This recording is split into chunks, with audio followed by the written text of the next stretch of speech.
Republic Bharat देख रहे हैं आप, आपके साथ मैं हूं मीनाक्षी रजत। इस बुलेटिन में आपको दिखाएंगे देश और दुनिया से जुड़ी तमाम खबरें, वो भी सिर्फ 30 सेकंड की रिपोर्ट में। खबर क्या है बता रही है मेरी सहयोगी प्रियंका। धन्यवाद मीनाक्षी। नमस्कार, मैं हूं आपके साथ प्रियंका शर्मा। देखिए, पहली खबर आपको बताते हैं, यूपी की जिला गाजियाबाद की एक खबर है जहां पर कुछ युवकों ने पुलिस के जो बैरिकेड्स लगे हुए थे उन बैरिकेड्स को हटाकर रील बनाना शुरू कर दिया और जैसे ही वो रील सोशल मीडिया पर वायरल होती है, इन दोनों युवकों को गिरफ्तार कर लिया जाता है। पूरी खबर आप देखिए इस रिपोर्ट में। उत्तर प्रदेश के गाजियाबाद में पुलिस ने सोशल मीडिया पर पुलिस बैरिकेडिंग के साथ रील बनाने वाले 2 युवकों को गिरफ्तार किया है। ये युवक चलती गाड़ी के आगे लगे बैरिकेड्स को हटाकर रील बना रहे थे। वीडियो वायरल होने के बाद पुलिस ने आरोपी को हिरासत में लिया। पूरी घटना कविनगर क्षेत्र की है। उक्त के संबंध में जांच किए जाने पर यह पाया गया कि ये वीडियो थाना का क्षेत्र कविनगर में बनाया गया था। उक्त रील से संबंधित दोनों युवकों को हिरासत में लेकर के आवश्यक निरोधात्मक कार्रवाई सुनिश्चित की जा रही है। अगर आपका क्रेडिट स्कोर कम है तो बैंक लोन छोड़िए, शादी के लिए लड़की भी नहीं मिलेगी। क्रेडिट स्कोर इम्प्रूव करना है तो फ्रीडम ऐप को अभी डाउनलोड करो। और गाजियाबाद के बाद अब आपको तस्वीरें दिखाते हैं मेरठ की, जहां से तस्वीरें ये निकल करके सामने आई हैं कि स्कॉर्पियो पर बैठ करके स्टंट किया जा रहा है, जिसका वीडियो अब सोशल मीडिया पर तेजी से वायरल हो रहा है। पूरी खबर क्या है आपको दिखाते हैं 30 सेकंड की रिपोर्ट। यूपी में गाड़ियों के स्टंट के वीडियो आए दिन सामने आ रहे हैं। अब सोशल मीडिया पर स्कॉर्पियो की छत पर खुलेआम स्टंट करते हुए वीडियो वायरल हो रहा है। ये वीडियो मेरठ का बताया जा रहा है, जिसमें युवक छत पर चढ़कर स्टंट कर रहे हैं। साथ ही कार की दोनों खिड़कियां भी खोलकर लटक रहे हैं। एसपी ट्रैफिक ने जांच के निर्देश दिए। देखिए, जो भी रोड पर इस तरह की गड़बड़ी करेगा उस पर मोटर व्हीकल एक्ट के तहत कार्रवाई की जाती है और जब जब इस तरह की चीज़ जानकारी में आती है उन सभी पर कार्रवाई पूर्व में भी की गई है, आगे भी की जाएगी। तो चलिए अगली खबर आपको बताते हैं। शादी करने के लिए उत्तर प्रदेश के एटा पहुंची स्वीडन की दुल्हन और हिंदू रीति रिवाजों के साथ शादी को रचाया गया। बहुत ही खूबसूरत तस्वीरें सामने आई, आपको पूरी रिपोर्ट दिखाते हैं। प्यार हर सीमा और बंधन से परे है, इस बात को एक बार फिर यूपी के एटा के रहने वाले पवन ने साबित कर दिया है। पवन ने 10 सालों के प्यार के बाद स्वीडन की रहने वाली क्रिस्टन लिबर्ट से हिंदू रीति रिवाज से शादी रचाई, जिसकी तस्वीरें अब सुर्खियों में हैं। शादी के लिए क्रिस्टन स्वीडन से फ्लाइट लेकर भारत पहुंची और फिर पवन के साथ 7 फेरे लिए। दोनों में 10 साल पहले फेसबुक के जरिए प्यार परवान चढ़ा और फिर दोनों ने शादी के बंधन में बंधने का फैसला किया। और अब बात करेंगे अमेरिका की। अमेरिका में शूटआउट की खबरें अब आम हो गई है। अब नई तस्वीर आई है कैलिफोर्निया से, जहां शूटआउट हुआ है, अंधाधुंध फायरिंग की गई है और इसमें 4 लोगों की जान चली गई है जबकि 3 लोग जख्मी हैं। पूरी खबर दिखाते हैं आपको इस रिपोर्ट में। अमेरिका में फायरिंग का सिलसिला थमने का नाम नहीं ले रहा है। देश के अलग अलग हिस्सों से लगातार फायरिंग की खबरें सामने आ रही हैं। अब कैलिफोर्निया में फायरिंग का मामला सामने आया है। गोलीबारी में 3 लोगों की मौत हो गई है जबकि 4 लोग गंभीर रूप से घायल बताए जा रहे हैं। शूटिंग की ये घटना लॉस एंजलिस के बेवरली क्रेस्ट में हुई। बताया जा रहा है कि आरोपी ने 7 लोगों को गोली मारी है। इसमें 4 लोग बाहर खड़े थे जबकि 3 लोग एक गाड़ी में सवार थे।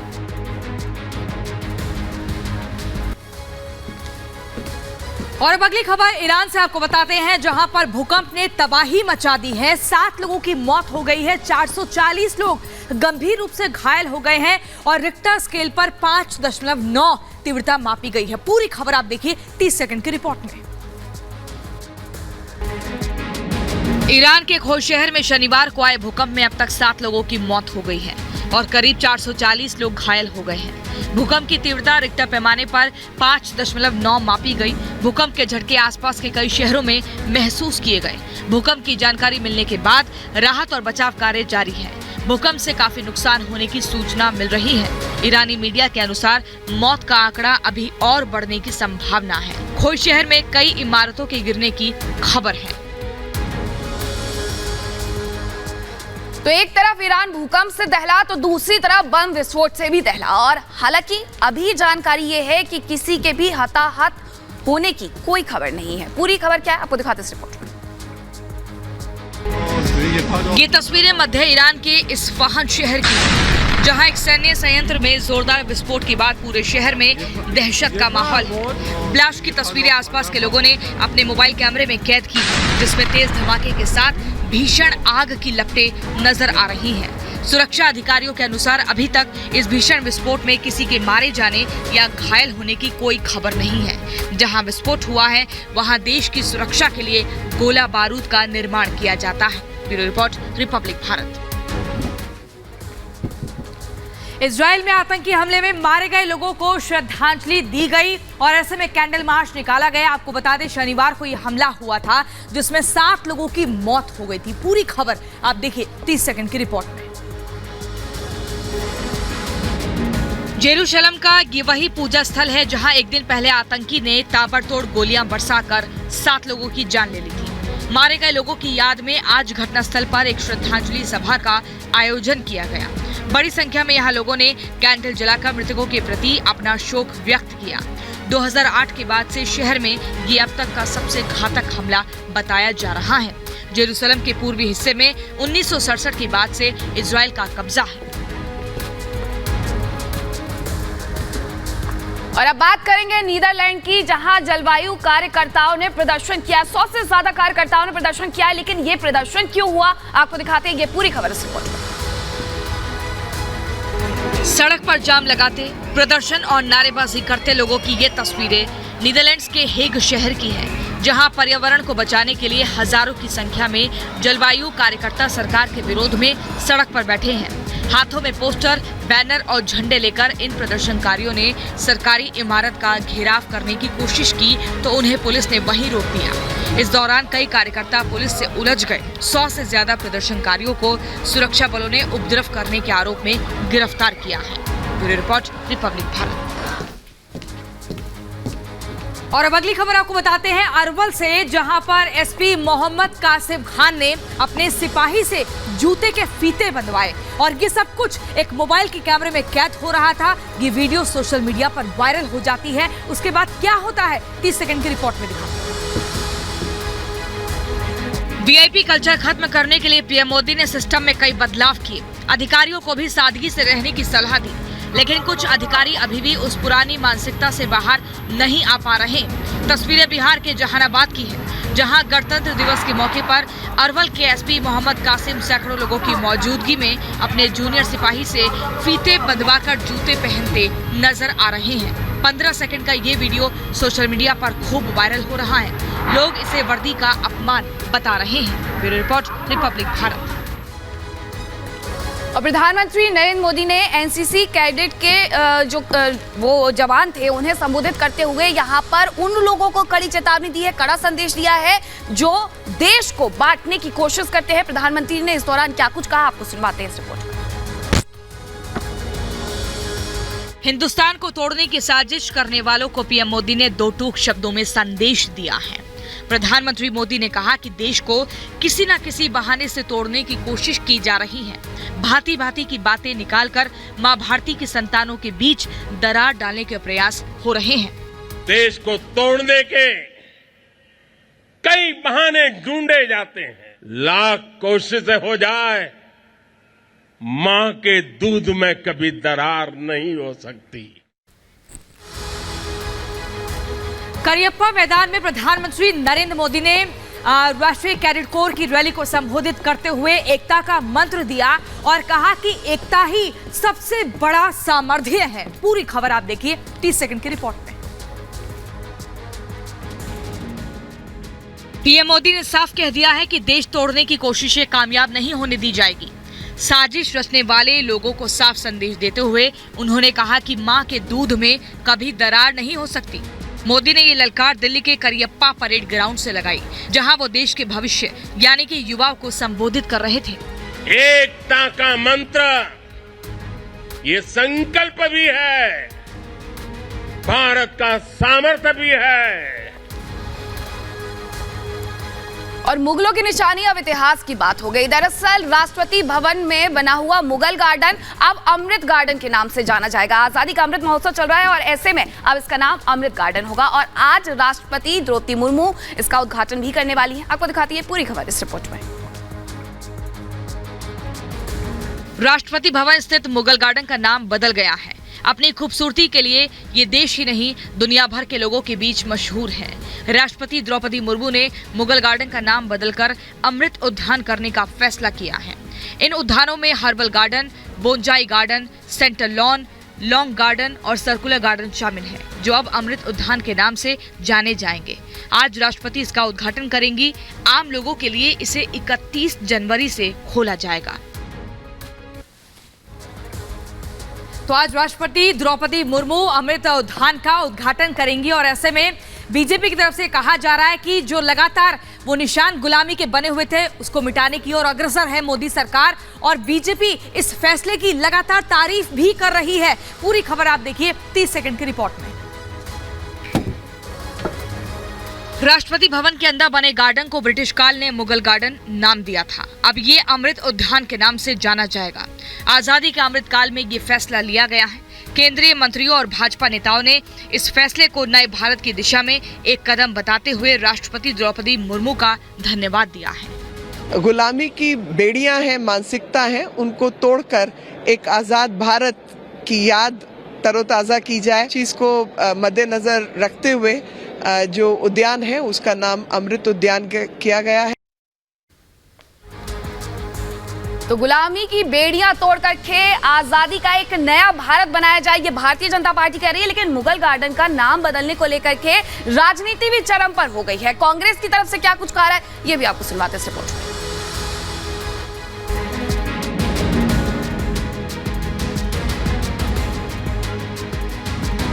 मुगल गार्डन के नाम बदलने के साथ अब सियासत भी शुरू हो गई। मुगल गार्डन के नाम को बदले जाने पर कांग्रेस भड़क गई है।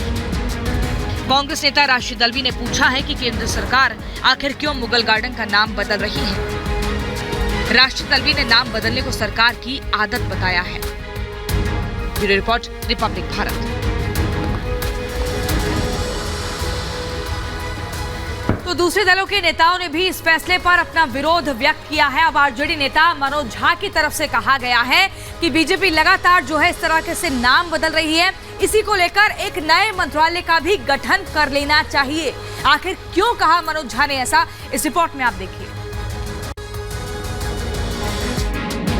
आज से मुगल गार्डन अमृत उद्यान के नाम से जाना जाएगा, लेकिन सरकार का ये फैसला विपक्ष को कहीं से पसंद नहीं आ रहा है। वो लगातार इस फैसले को लेकर सरकार का विरोध जता रहे हैं। आरजेडी नेता मनोज झा ने नाम बदलने को लेकर एक मंत्रालय के गठन की बात कही है। थैले भर का आपने काम सृजन का नहीं किया, लेकिन हाँ, नाम बदलने के आप माहिर लोग हैं। तो मैं तो आग्रह करूंगा, अभी बजट सत्र होने वाला है, एक मंत्रालय का गठन करिए, नाम रखिए नाम बदलो मंत्रालय। और विदेश मंत्री एस जयशंकर ने उन लोगों को लताड़ लगाई है साफ तौर पर और निशाना भी साधा है जो सनातन धर्म विरोधी है। और यहाँ पर विदेश मंत्री ने ये तक कह दिया कि श्री कृष्ण और भगवान हनुमान सबसे अच्छे डिप्लोमेट थे। लेकिन उन्होंने ऐसा क्यों कहा, आपको दिखाते हैं इस रिपोर्ट में।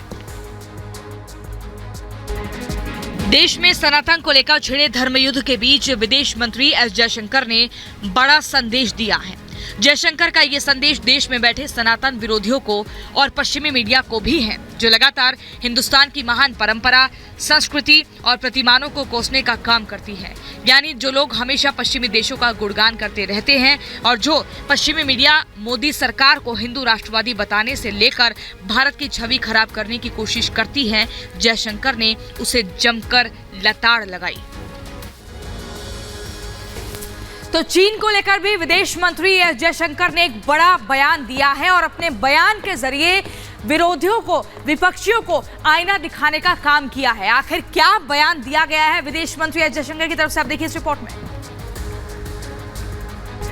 जयशंकर पुणे में एक किताब के विमोचन के कार्यक्रम के लिए पहुंचे थे। चीन मुद्दे पर विदेश मंत्री ने कांग्रेस के उन नेताओं को आईना दिखाया जो चीन के मुद्दे पर हमेशा भारत विरोधी राग अलापते हैं। जयशंकर ने कहा कि मैं अपनी खबर चीनी एम्बेसडर से नहीं पूछता। कभी कभी क्या लोग कहते हैं कि अरे आपको आपकी सोच में कमी है। मेरे सोच में कभी कमी हो सकती है, पर अगर मेरे सोच में कमी है तो मुझे पता है कि कहाँ जाना है। मैं चीनी एम्बेसडर को बुला के मैं अपनी खबर के लिए मैं नहीं पूछता।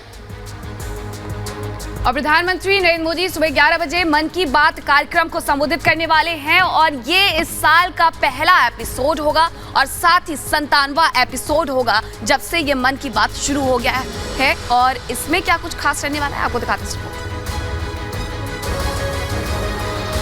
प्रधानमंत्री नरेंद्र मोदी आज देशवासियों से मन की बात करेंगे। ये इस कार्यक्रम का 97वां एपिसोड होगा जो इस साल का पहला एपिसोड भी है। पिछले साल के 25 दिसंबर को हुए आखिरी मन की बात कार्यक्रम में पीएम मोदी ने साल भर की उपलब्धियों के बारे में बताया था।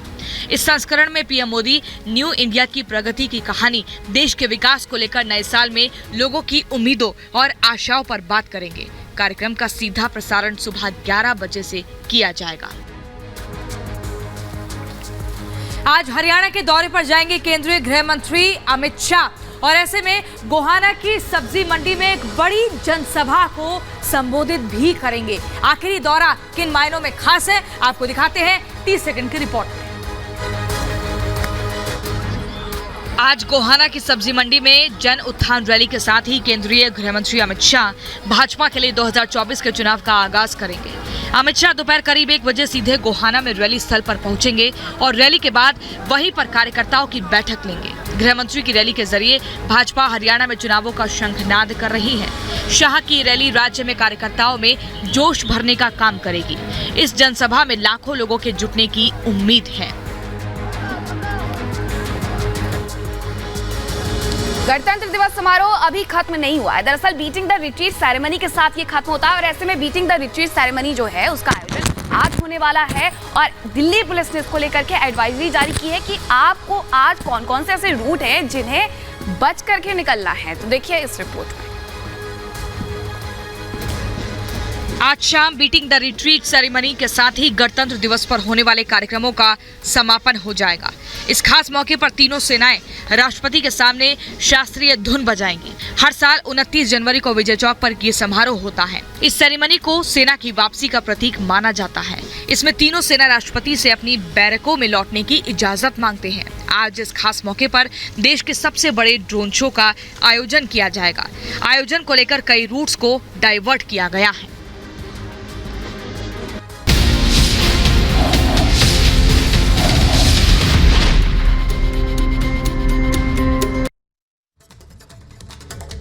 अगर आपका क्रेडिट स्कोर कम है तो बैंक लोन छोड़िए, शादी के लिए लड़की भी नहीं मिलेगी। क्रेडिट स्कोर इम्प्रूव करना है तो फ्रीडम ऐप को अभी डाउनलोड करो।